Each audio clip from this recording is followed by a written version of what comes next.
Tá desconfortando, não tem argumento, só opinião. Mulher negra amazônica em movimento, afro-latina canto enlouquecendo. Sei o que quero, sigo trabalhando e pelo meu som faço o que for preciso. Vim nessa abusada que já é pedrada, atrasando meu tempo aqui não pega nada. Se não me quer, então não fode, é como uma Inara diz, quem vê close não vê corre. Apesar de você, amanhã há de ser outro dia. Eu pergunto a você, onde vai se esconder da enorme euforia?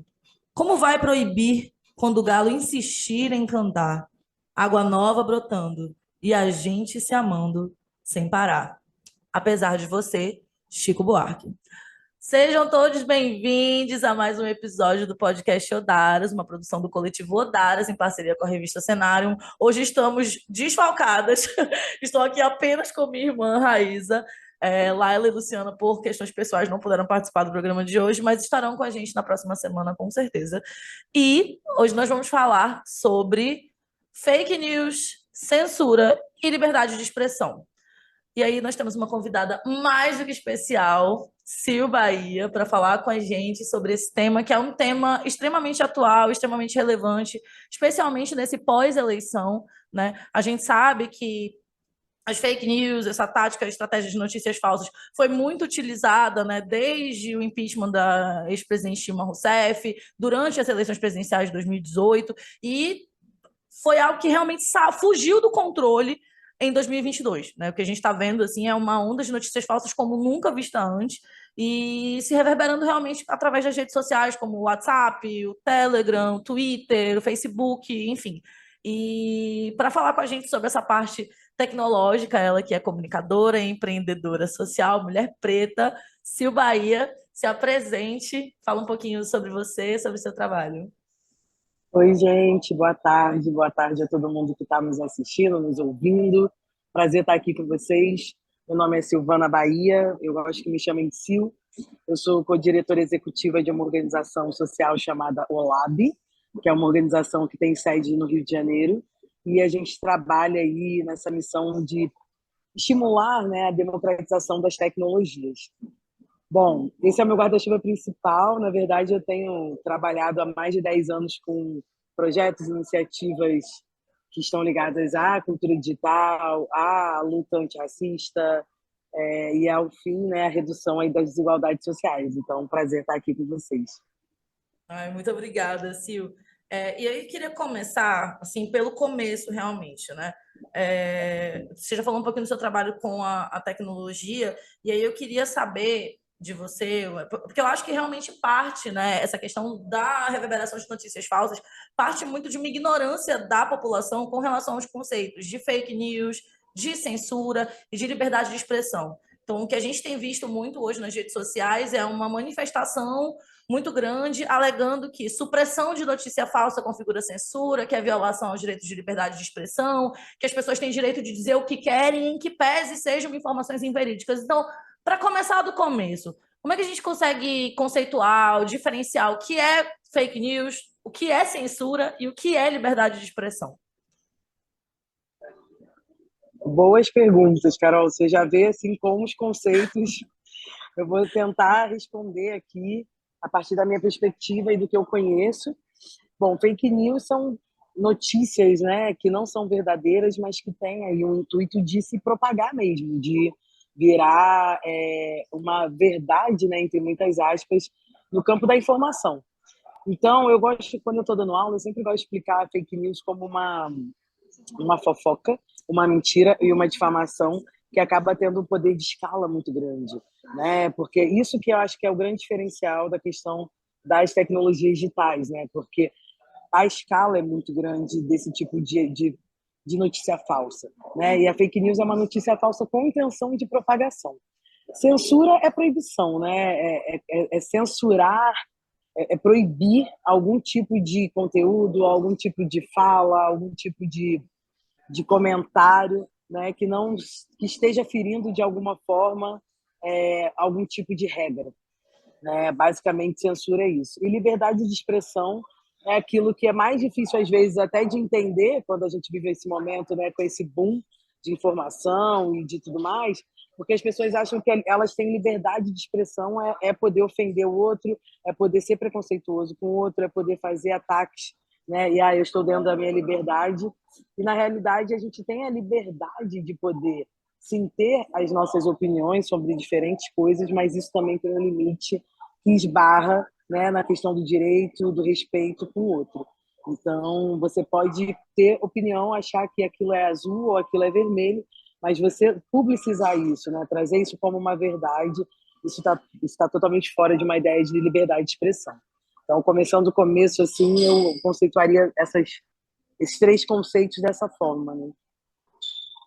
Sim, e dando continuidade, é interessante nós falarmos sobre a fake news, que é justamente, como você muito bem colocou, essa notícia falsa, né? Essa informação falsa. Aí nós temos o Telegram, o WhatsApp, Facebook, Instagram, né? Que foram meios utilizados para propagar essas fake news. Aí nós queremos saber, né, Carol, e os nossos telespectadores, qual é o papel dessa mídia social nesse aspecto, né? Como é que ele pode ser utilizado tanto a favor quanto contra um mecanismo de combate a essas fake news? Então, a Carol, até fazendo um gancho com a pergunta da Carol, que antes da Carol falar dos três conceitos, ela falou sobre essa coisa de que isso tem a ver com uma própria ignorância em termos do uso, né, desses tipos de ferramenta. E eu concordo, mas concordo em partes, porque, e aí tentando conectar, Isa, com o que você falou, tem a ver também com uma mudança de cultura, né? Essas redes sociais, tudo isso, Telegram, Facebook, WhatsApp, isso está transformando a forma como a gente se comunica, né? Isso transforma a forma que a gente consome informação. Então tem aí uma questão que é uma mudança de um hábito mesmo, né? E a gente sabe que, acho que pelo menos esses últimos 2 anos é muito evidente o quanto que tecnologia, né, mediou os nossos afetos, o nosso trabalho, a nossa saúde, tudo muito mediado aí por algoritmos e telas.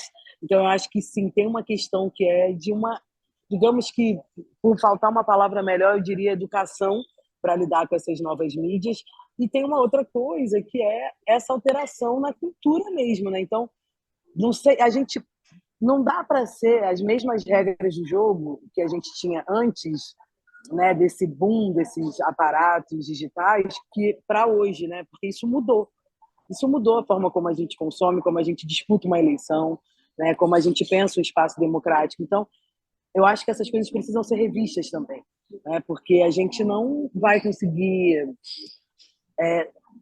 lidar com isso com as ferramentas que a gente sempre teve, ou com as leis, né? Ou com os parâmetros que a gente sempre teve ali, até isso começar a ser uma coisa tão popular e tão difundida, né? As redes sociais.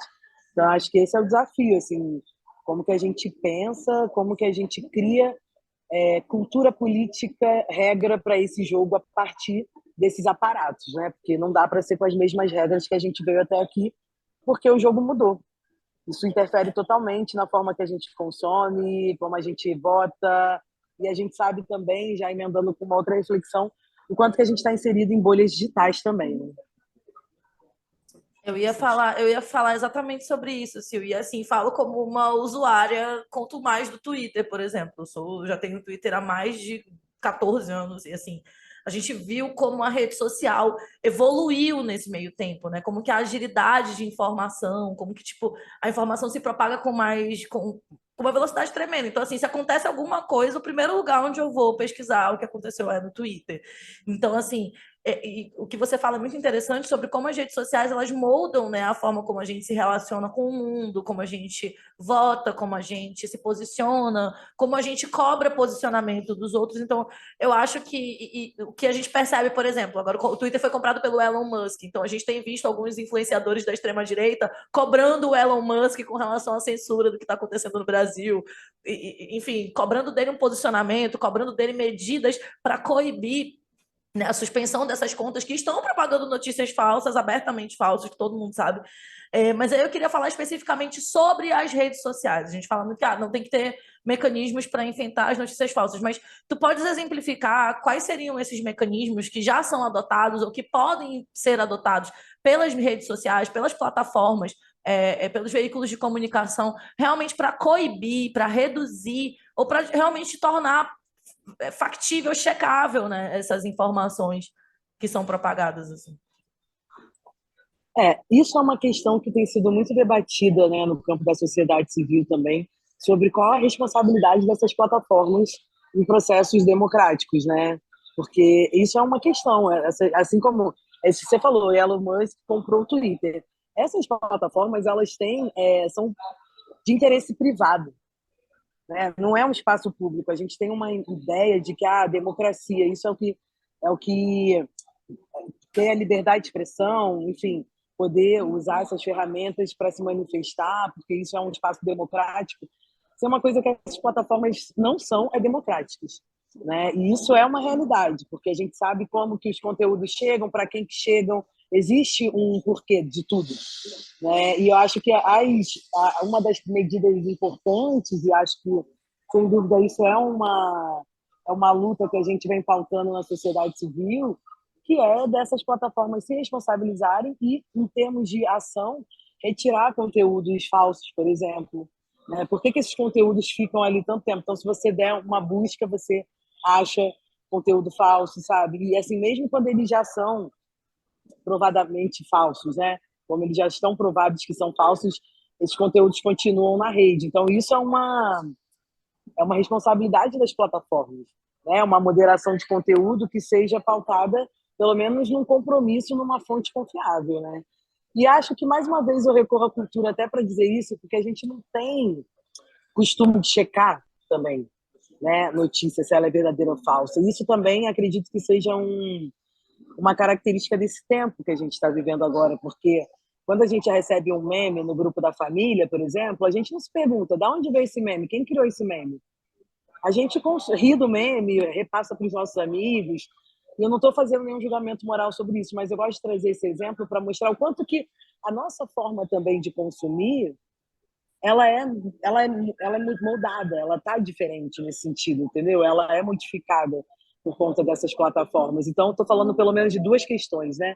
Uma que é a responsabilização das plataformas, né? Que passa por esse lugar da legislação, de entender como é que checa se esse conteúdo ele é ou não verdadeiro, por que os conteúdos já aprovados que são falsos continuam nessas redes, né? Por que isso continua ali? Tem um dado, eu não lembro onde eu vi isso, que quem mais ganhou dinheiro nesse período eleitoral agora foram as plataformas, né? Porque é ali que acontece também muito a disputa, né? Não é mais como a gente viu, sei lá, eu nasci nos anos 80, então eu lembro muito de uma coisa, comício, essa coisa de corpo a corpo do candidato e a rua.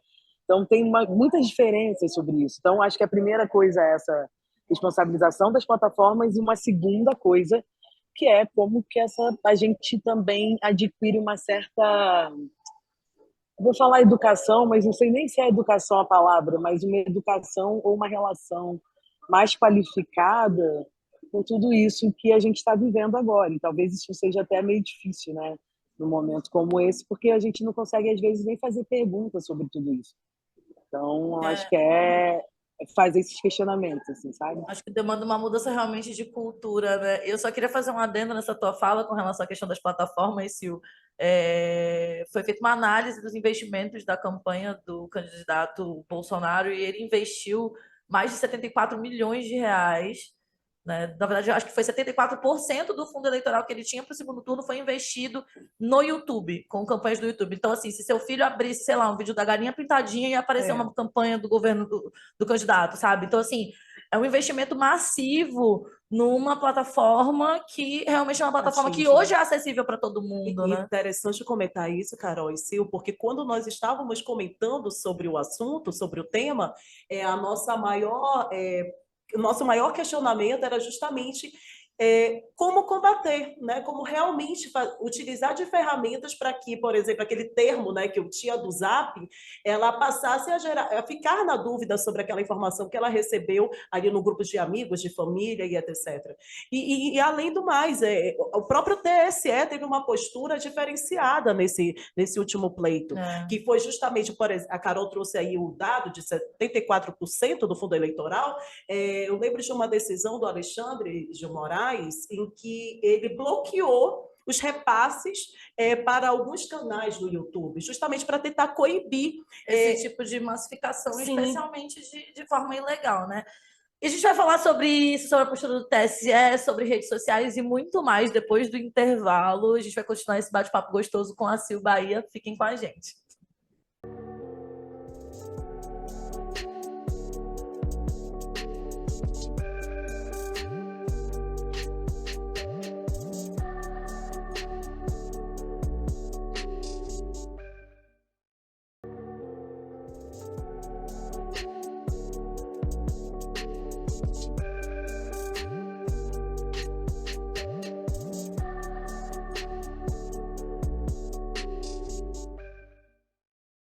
Estamos de volta com mais um episódio do podcast Odaras. Hoje estamos falando sobre fake news, censura e liberdade de expressão com a nossa querida convidada, Sil Bahia.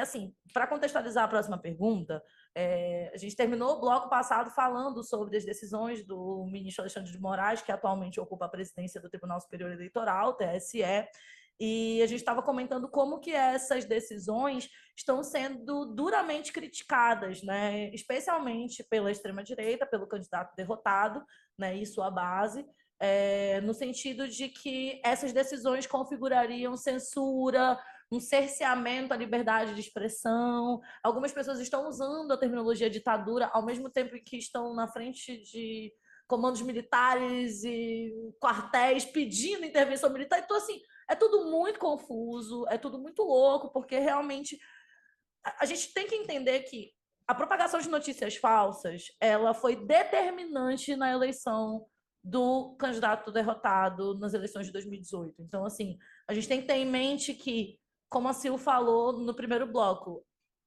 o tribunal e outros órgãos precisavam se reinventar e precisavam traçar estratégias para coibir essa prática, porque o que a gente tem hoje é uma verdadeira milícia digital.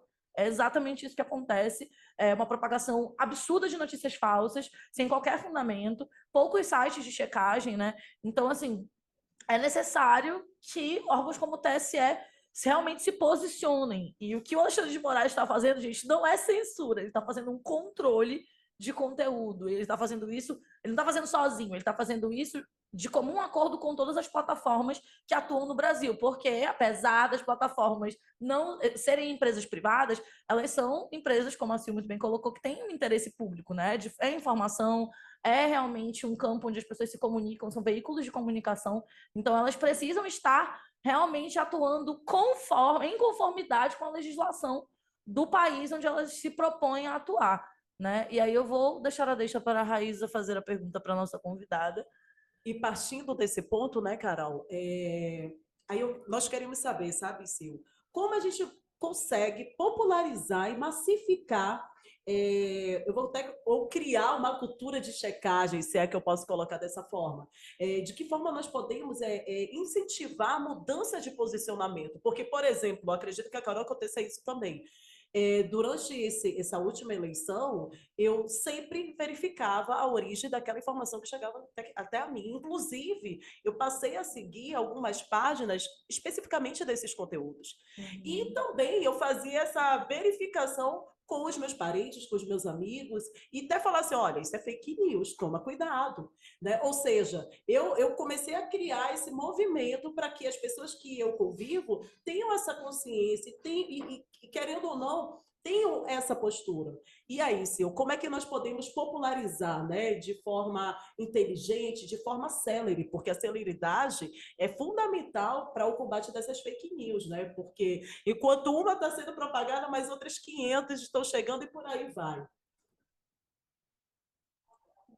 Total, acho que você falou uma coisa que é super importante aí dentro dessa resposta que eu quero criar aqui, que é uma mudança de cultura, né? Eu parto sempre dessa ideia da mudança de cultura, porque quando a gente traz só para a questão do que é digital, assim, a gente acha que o digital não é algo que eu sou capaz de mudar ou algo que pode ser diferente, né?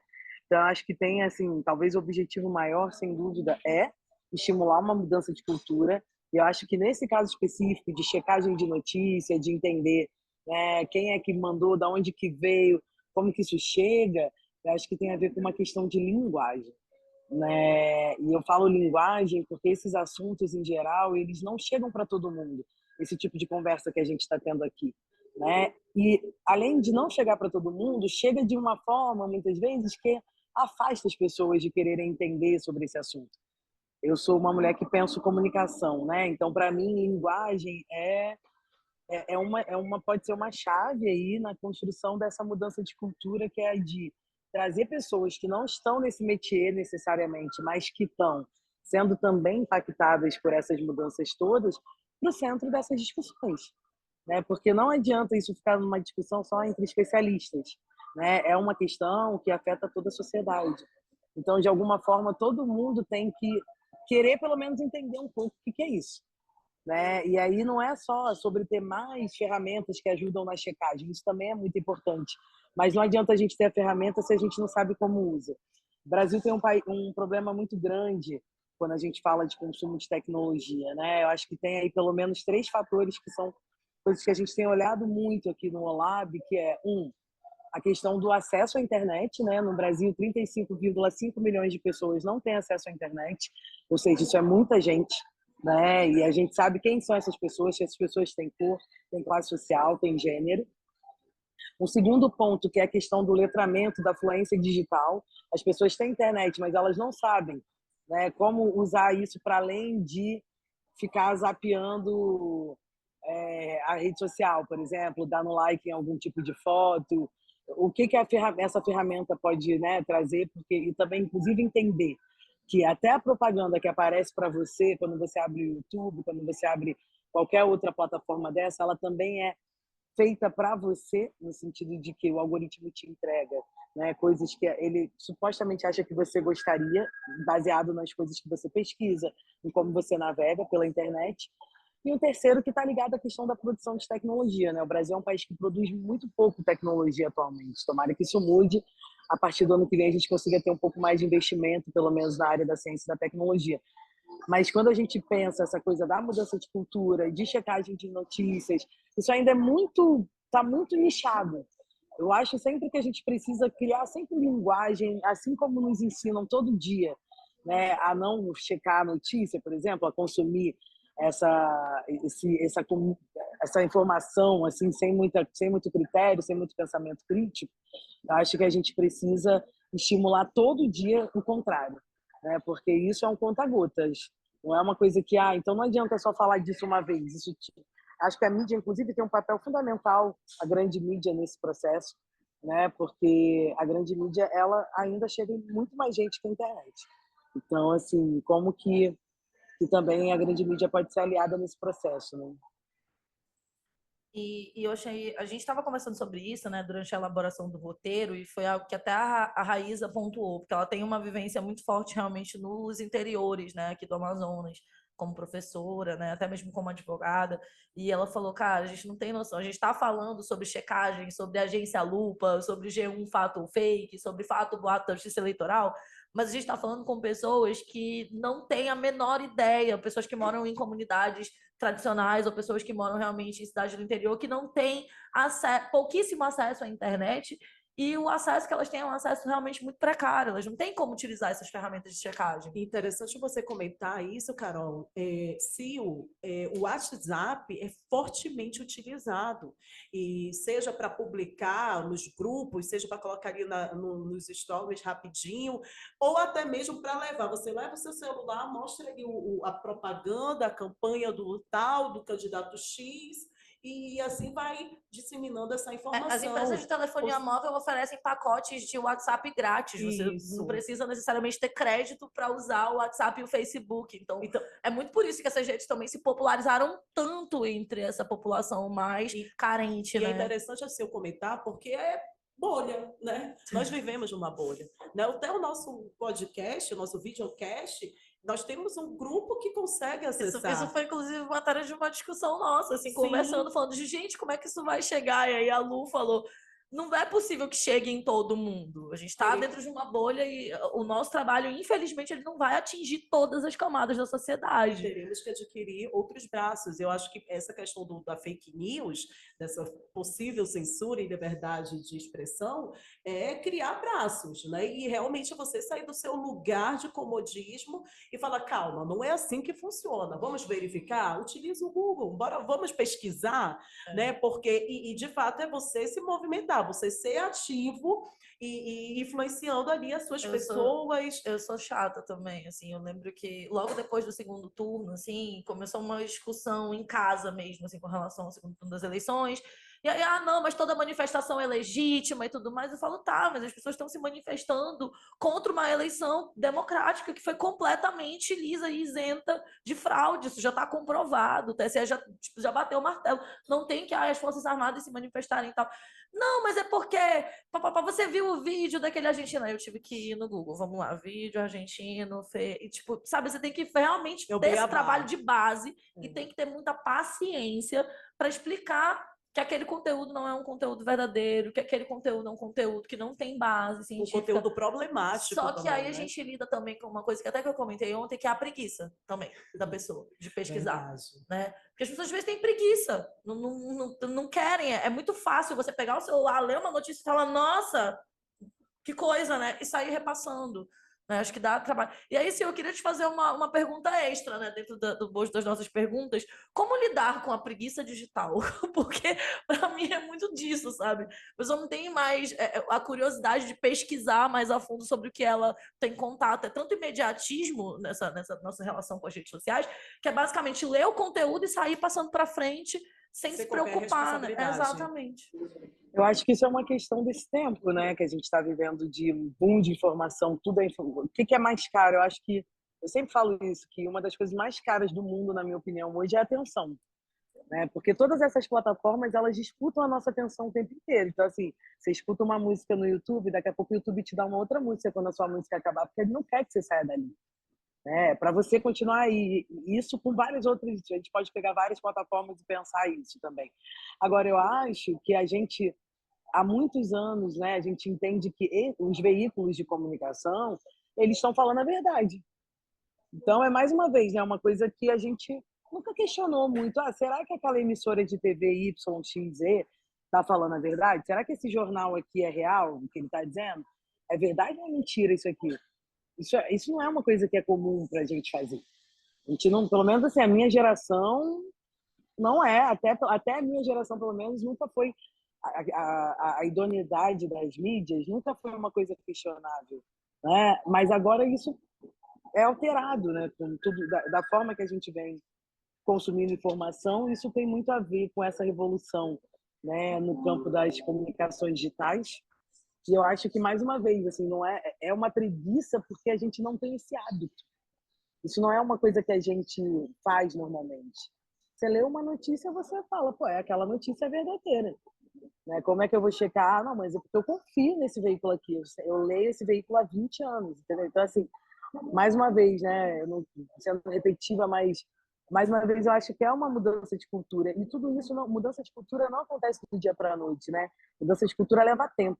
Mas o que a gente faz com isso agora? A gente tem que estimular esses debates, fazer essas conversas. E aí eu acho, mais uma vez, eu recorro à linguagem, a falar com pessoas que não são especialistas, trazendo à luz ali formas de comunicar essas pessoas que elas vão compreendendo sobre o que a gente está dizendo. Entendeu? E isso que eu acho que é o desafio também desses tempos de hoje. Eu sempre penso, cara, eu preciso explicar isso para minha mãe. Se a minha mãe entender, eu tenho que explicar de um jeito que a minha mãe consiga entender. Entendeu? Porque a minha mãe não é uma especialista, a minha mãe não é uma acadêmica, sabe? Então, assim, isso já é sempre o meu parâmetro, assim, de como tentar explicar esses assuntos que são muito complexos, mas usando aí uma linguagem que as pessoas vão entender e vão querer também se questionar sobre aquilo, sabe? É isso, Sil, simplificar a linguagem, levar essa informação. Eu acredito muito que a pessoa, né, o cidadão, tem esse papel social mesmo, tem que se preocupar com o que está divulgando, informando, conversando com os seus familiares, com as suas pessoas, e qualquer grupo que você esteja ocupando. Mas vamos fazer um intervalo rapidinho e já voltamos com o Sil Bahia.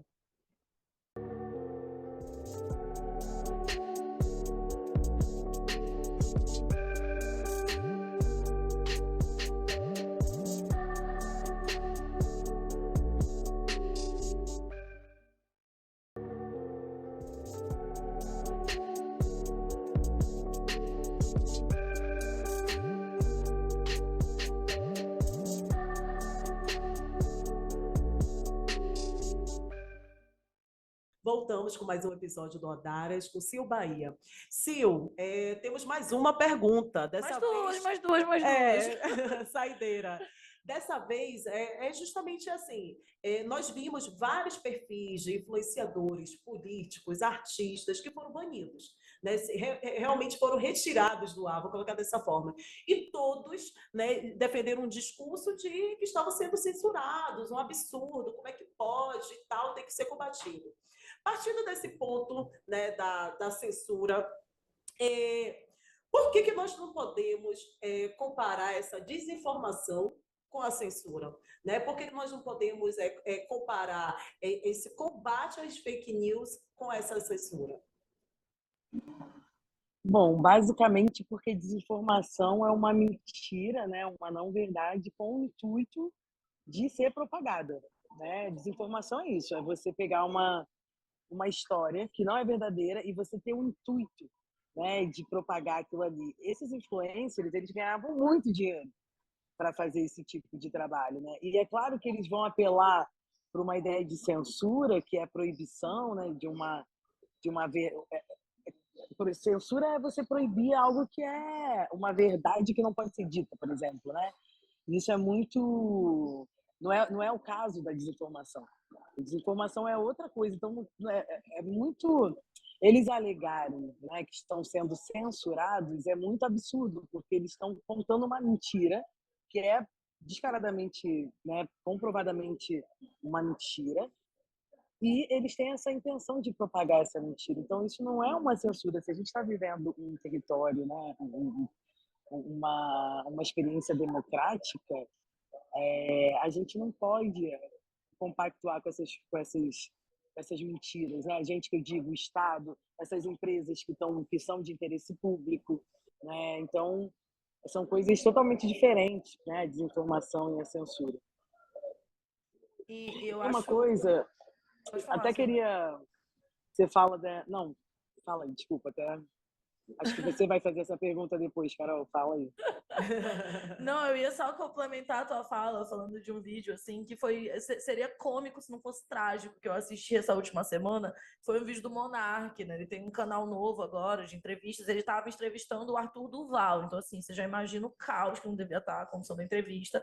E aí, em um determinado momento, o produtor dele fala, cara, o canal caiu, assim. E aí, como assim? Não, o canal caiu no Brasil...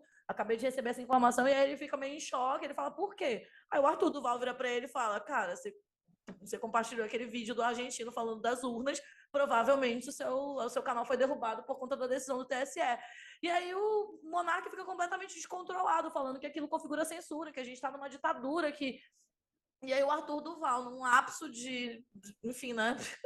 De lucidez, ele fala, cara, você não pode compartilhar notícia falsa, isso é crime, é uma notícia que você sabe que é falsa. E ele fala, tá, mas e se eu achasse que é verdade? Eu não poderia falar, eu tenho o direito de falar o que eu quiser. Ele fala, não, gente, tu não tem o direito de falar o que tu quer. Então, assim, é muito louco como que essas pessoas atingem lugares de tanta importância dentro dessas plataformas, a ponto de rentabilizar muito esses canais, e propagando esse tipo de informação, dizendo, não, você tem o direito de falar o que você quer. Você pode mentir, é possível mentir, é possível... Então, assim, e é uma necessidade também de cuidado, e não só de, vamos falar de moderação de conteúdo para as redes sociais, mas a gente também tem que moderar muito o conteúdo que a gente consome. Acho que foi uma parada que a Sil falou muito nos blocos anteriores sobre como o nosso perfil de consumo de conteúdo mudou, mas como que a gente também precisa filtrar o tipo de conteúdo que a gente consome e o tipo de conteúdo que a gente propaga, sabe? Carol, é interessante você comentar isso, porque me lembra muito a questão da responsabilidade, né? Você entender que a internet não é um ambiente sem lei. né? Que você pode ser, sim, e deve ser responsabilizado e, quem sabe, até penalizado por uma postura que é criminosa, homofóbica, discriminatória e tantas outras atitudes que venham a descambar, né, no âmbito penal, no âmbito da responsabilidade civil e tantos outros, né? Então, é interessante a pessoa se colocar num lugar em que, não, mas se eu achar, não cabe esse achismo. E vale né? ressaltar que o Monark foi quicado do Flow Podcast depois de fazer uma apologia ao nazismo no Só, programa. né? O que é crime Tá da entendendo? nossa legislação. Não é só infringir a norma da plataforma. Ou Ele seja, cometeu um crime ou dentro seja, da plataforma, ele sabe? O continua que achando que ele pode agir de qualquer forma, de qualquer maneira. Não gera Pode reflexão falar, nenhuma, Sil. pode falar O assim. que, não, eu só ia comentar que esse que tem sido o grande problema, né? As pessoas cometem crimes de propagação, por exemplo, de notícias falsas, de apologia ao nazismo, etc. E elas recorrem a argumentos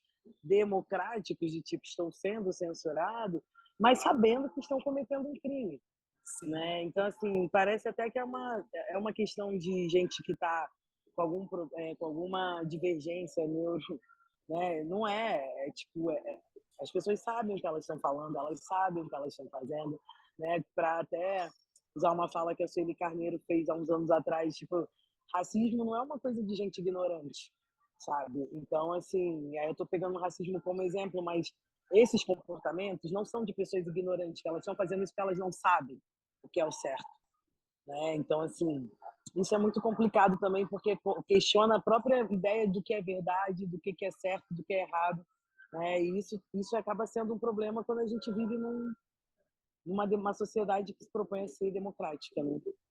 E Mas cria-se segue uma lá, cultura Carol. E cria-se uma cultura de impunidade também, né? Porque essas coisas vão passando, vão passando. A gente tem, por exemplo, uma CPI de fake news que não anda e que investiga justamente essa operacionalização dessas milícias digitais dentro enfim, do Poder Executivo, né? No âmbito, enfim, dentro do Palácio do Planalto existe um gabinete do ódio que dissemina fake news e isso ainda não foi destrinchado, isso ainda não foi... As pessoas responsáveis por isso ainda não foram punidas. E aí a gente fala diretamente sobre o impacto das fake news dentro do processo eleitoral. E aí vai minha última pergunta, Sil. Como que você enxerga o impacto das notícias falsas nos próximos pleitos, né? Nas eleições de 2024, de 2026? A gente sabe que essa propagação de fake news, como eu falei no primeiro bloco, foi decisiva para a eleição do candidato que foi derrotado nessas eleições.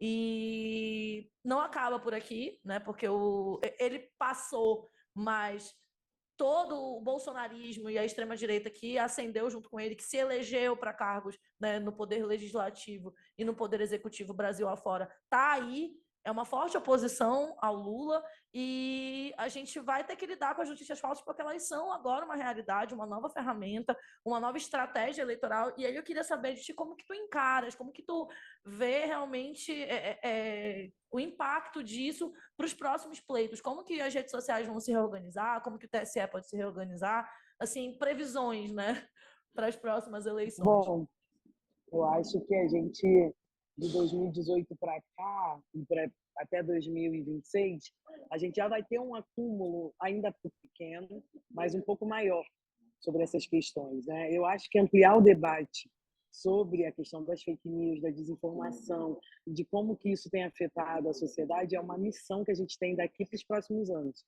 Assim, né? A gente, como sociedade civil, que está pensando, a gente que trabalha com educação, que está olhando para essas questões. Então, eu acho que tem aí um tempo que é pouco, mas que dá para a gente começar a pensar em fazer, inclusive, perguntas para melhorar isso, porque isso é uma realidade, né? Até lembrei de um filme que, se eu não me engano, se chama Dilema das Redes. É uma trilogia de filmes que saiu na Netflix sobre esses processos, né? E que fala exatamente disso, né? Tem uma fala de um cara específico que ele diz: a gente não sabe se a gente vai ter processo democrático, se a gente ainda vai ter processos eleitorais democráticos depois das redes sociais, né? E isso é uma questão. Então a gente vai ter que não só legislar, mas é isso. Além das leis, eu acho que tem um estímulo de educação mesmo sobre como a gente vai lidar, porque não vai deixar de existir. Vocês imaginam essas grandes plataformas deixando de existir? Duvido, acho que elas ficam cada vez mais poderosas, né? Mas o que a gente tem que fazer enquanto sociedade, eu acho que é estimular aí uma outra relação com tudo isso. Acho que a gente está criando um acúmulo para fazer perguntas sobre, legislar e trazer aí uma qualificação nessa relação com essas redes todas e como que a gente vai operar, né? Aquilo que eu falei lá no início, assim, as regras do jogo não podem ser as mesmas, né, que eram antes disso acontecer. A gente vai ter que repensar isso. É isso. Sil, eu queria que você falasse um pouco sobre os teus projetos, né? Você falou sobre o Lab, sobre o Preta Lab. Eu queria que você falasse um pouco sobre os teus trabalhos. Vendesse mesmo seu peixe, que a gente já está chegando no final do nosso episódio. A gente queria muito que você divulgasse seu trabalho aqui no nosso podcast. Obrigada pelo espaço. A gente tem trabalhado em alguns projetos no Olab, né? Tanto o Preta Lab, como um ciclo formativo oferecido para mulheres negras na área de tecnologia, programação.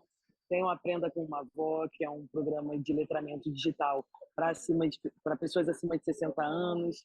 Então, hoje a gente tem dividido nossa ação, né, que passa por essa missão de democratizar as tecnologias, a partir de projetos que misturam aí cultura, educação, né, tecnologia e inovação. Então, basicamente, para quem quiser saber mais, dá uma olhada no nosso Instagram, @olab.org, @pretalab. Também temos os sites e segue a gente lá nas redes. A gente vai deixar todos esses links disponíveis, viu, na bio do nosso vídeo no YouTube. E também a gente vai disponibilizar algumas dicas, né, de sites de checagem, de notícias. Para quem estiver nos assistindo, por favor, chequem as informações, estimulem, né? É tão importante esse trabalho realmente de base, de letramento digital. Muito feliz que você tenha esse projeto voltado para a comunidade da terceira idade. Inclusive, vou já indicar para minha mãe, para o meu pai, porque é uma dor de cabeça constante também. Mas, enfim. Sil, queremos te agradecer por mais essa parceria, né? E sempre que precisar, estamos aqui, né, Carol? E falamos também em nome da Laila, da Luciana. Esse foi mais um episódio da Odaras. Sigam-nos nas redes sociais, @odaras_am. Vale mencionar que é uma parceria com a revista Cenário. E obrigada por mais uma gira de conversa. Obrigada por mais uma gira de conversa. A gente promete que a mesa vai estar cheia na próxima. E é isso, axé, gente. Axé. Tchau, tchau. Obrigada.